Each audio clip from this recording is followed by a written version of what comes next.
Hey guys what's up, this is Shivam Mishra. You are welcome back to the learn book.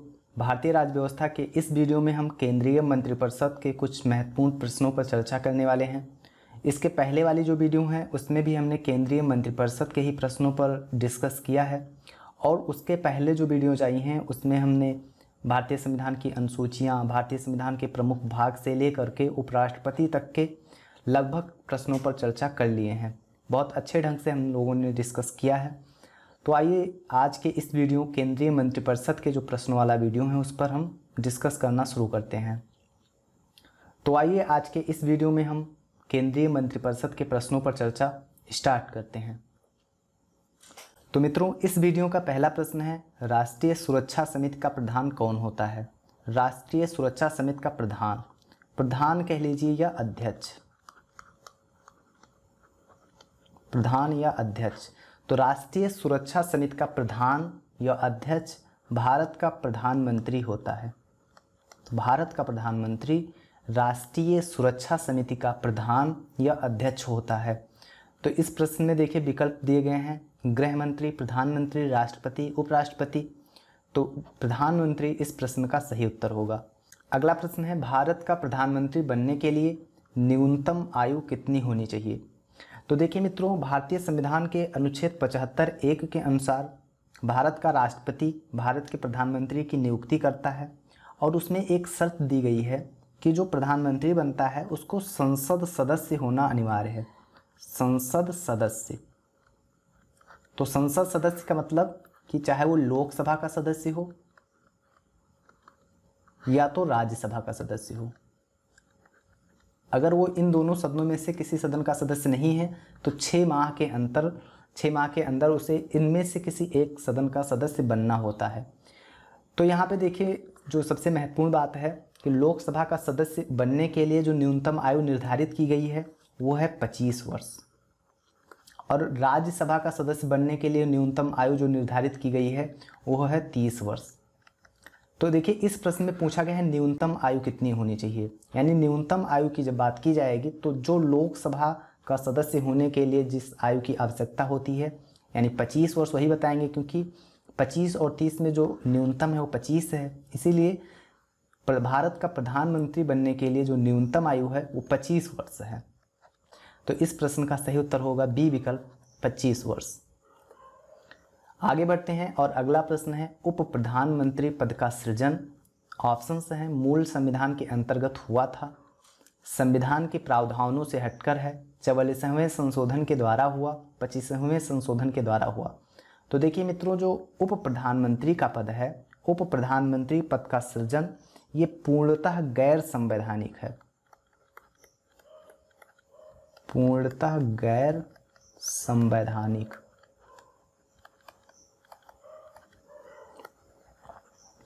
तो इसलिए इस प्रश्न का सही उत्तर होगा बी विकल्प, संविधान के प्रावधानों से हटकर हुआ। उप प्रधानमंत्री का सृजन संविधान के प्रावधानों से हटकर हुआ, क्योंकि जो उप प्रधानमंत्री का पद है ये पूर्णतः गैर संवैधानिक है।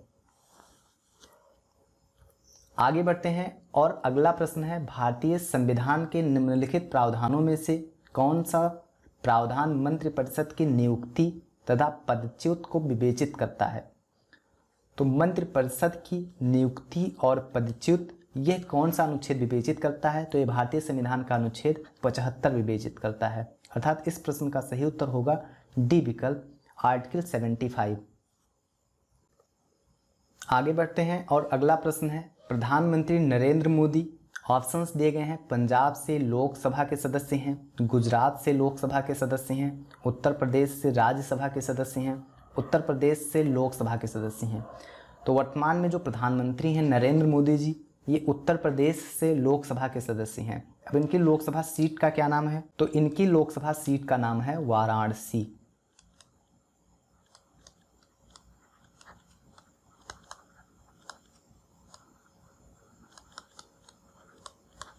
आगे बढ़ते हैं और अगला प्रश्न है, जो व्यक्ति संसद का सदस्य नहीं है केंद्रीय मंत्री रह सकता है?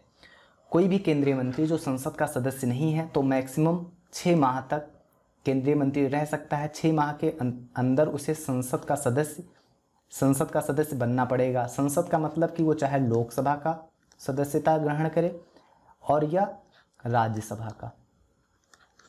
अब मित्रों हम आपसे एक प्रश्न पूछते हैं कि बताइए कि जो राज्यसभा का सदस्य बनने के लिए मिनिमम एज है वो कितनी है, और लोकसभा का सदस्य बनने के लिए मिनिमम एज कितनी है। कमेंट बॉक्स में आप बताइए। आगे बढ़ते हैं और अगला प्रश्न है, भारत के संसद के संबंध में निम्नलिखित कथनों में से कौन सा कथन सही नहीं है। पहला कथन है, संविधान में एक संसदीय प्रणाली की सरकार का प्रावधान है, तो यह सही है। संसद की सर्वप्रमुख कार्य है मंत्रिमंडल का प्रावधान करना। संसद का सर्वप्रमुख कार्य है मंत्रिमंडल का प्रावधान करना, यह भी सत्य है। मंत्रिमंडल की सदस्यता निम्न सदन तक सीमित है। निम्न सदन मतलब कि लोकसभा। लोकसभा को हम निम्न सदन भी कहते हैं और उच्च सदन कहते हैं राज्यसभा को। तो मंत्रिमंडल की सदस्यता निम्न सदन तक सीमित नहीं है। जो मंत्रिमंडल का विस्तार है वो लोकसभा और राज्यसभा दोनों में हो सकता है। अर्थात जो सी वाला विकल्प है ये गलत है, और प्रश्न में भी पूछा गया था कि कौन सा कथन सही नहीं है, तो इसलिए जो सी विकल्प है यह इस प्रश्न का सही उत्तर होगा। डी विकल्प है, मंत्रिमंडल को लोकप्रिय सदन में बहुमत का विश्वास प्राप्त होना चाहिए। लोकप्रिय सदन में जो मंत्रिमंडल है उसको लोकप्रिय सदन में बहुमत का विश्वास प्राप्त होना चाहिए, यह भी सत्य है। आगे बढ़ते हैं और अगला प्रश्न है, मंत्रिपरिषद सामूहिक रूप से उत्तरदायी होती है लोकसभा के प्रति एक संवैधानिक बाध्यता के अंतर्गत अनुच्छेद 75(3) के अनुसार, अनुच्छेद 74(3) के अनुसार। तो देखिए मित्रों, जो मंत्रिपरिषद होती है ये लोकसभा के प्रति उत्तरदायी होती है एक संवैधानिक बाध्यता के अंतर्गत, और यह भारतीय संविधान के अनुच्छेद 75(3) के अनुसार इस प्रावधान का उल्लेख किया गया है, तो तीसरा विकल्प भी सही है। अब जो अनुच्छेद 74(3) लिखा गया है ये भारतीय संविधान में ऐसा कोई अनुच्छेद नहीं है, तो ये वाला गलत होगा। अर्थात इस प्रश्न का सही उत्तर होगा 1, 2 और 3। 1, 2 और 3 बी विकल्प इस प्रश्न का सही उत्तर होगा। आगे बढ़ते हैं और अगला प्रश्न है, मंत्रिपरिषद सामूहिक रूप से निम्न में से किसके प्रति उत्तरदायी होती है। प्रधानमंत्री के प्रति, राष्ट्रपति के प्रति, राज्यसभा के प्रति, लोकसभा के प्रति। तो जो मंत्रिपरिषद होती है यह सामूहिक रूप से। अब अगर आपसे पूछा जाए कि भारतीय संविधान के किस अनुच्छेद के अनुसार, तो भारतीय संविधान के अनुच्छेद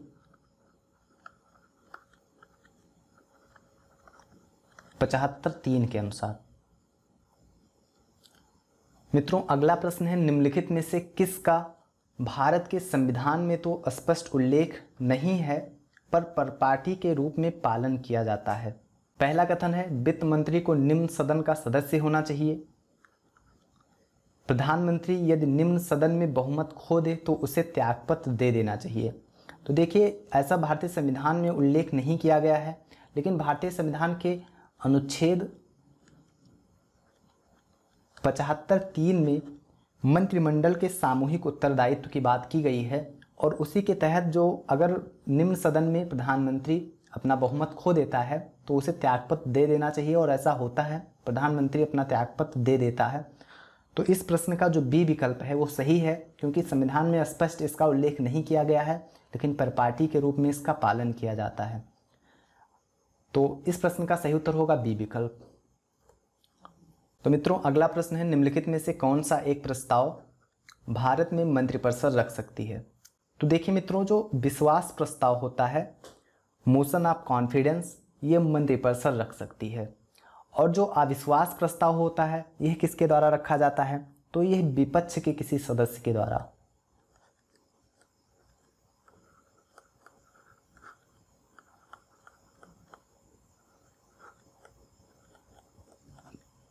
अविश्वास प्रस्ताव विपक्ष के किसी सदस्य द्वारा रखा जाता है, और विश्वास प्रस्ताव मोशन ऑफ कॉन्फिडेंस मंत्रिपरिषद रख सकती है। तो इस प्रश्न का सही उत्तर होगा डी विकल्प, विश्वास प्रस्ताव।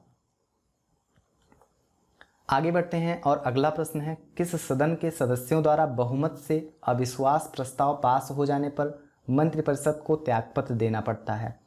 तो देखिए जो अविश्वास प्रस्ताव है यह लोकसभा में लाया जाता है, तो लोकसभा से अगर अविश्वास प्रस्ताव पास हो जाता है तो मंत्रिपरिषद को त्यागपत्र देना पड़ता है। तो इस प्रश्न का सही उत्तर होगा ए विकल्प, लोकसभा के। अगला प्रश्न है, मंत्रिपरिषद के विरुद्ध अविश्वास प्रस्ताव लाने के लिए लोकसभा के सदस्यों की संख्या होनी चाहिए। यानी जो अविश्वास प्रस्ताव लाया जाता है विपक्ष के किसी सदस्य द्वारा, उसको लाने के लिए लोकसभा के सदस्यों की संख्या कितनी होनी चाहिए? तो देखिए मित्रों, जो अविश्वास प्रस्ताव लाया जाता है, इसे लाने के लिए लोकसभा के कम से कम 50 सदस्यों का समर्थन आवश्यक है। 50 सदस्यों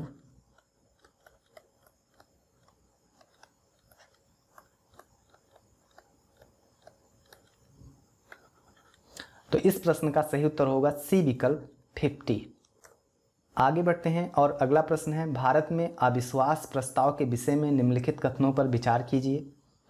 पहला, भारत के संविधान में किसी अविश्वास प्रस्ताव का उल्लेख नहीं है। तो यह कथन सही है, भारत के संविधान में अविश्वास प्रस्ताव का कोई उल्लेख नहीं किया गया है।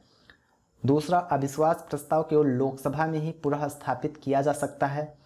यह सत्य है, जो अविश्वास प्रस्ताव होता है वो केवल लोकसभा में ही लाया जा सकता है, राज्यसभा में नहीं। तो दूसरा विकल्प भी सही है, अर्थात इस प्रश्न का सही उत्तर होगा सी विकल्प 1 और 2 दोनों।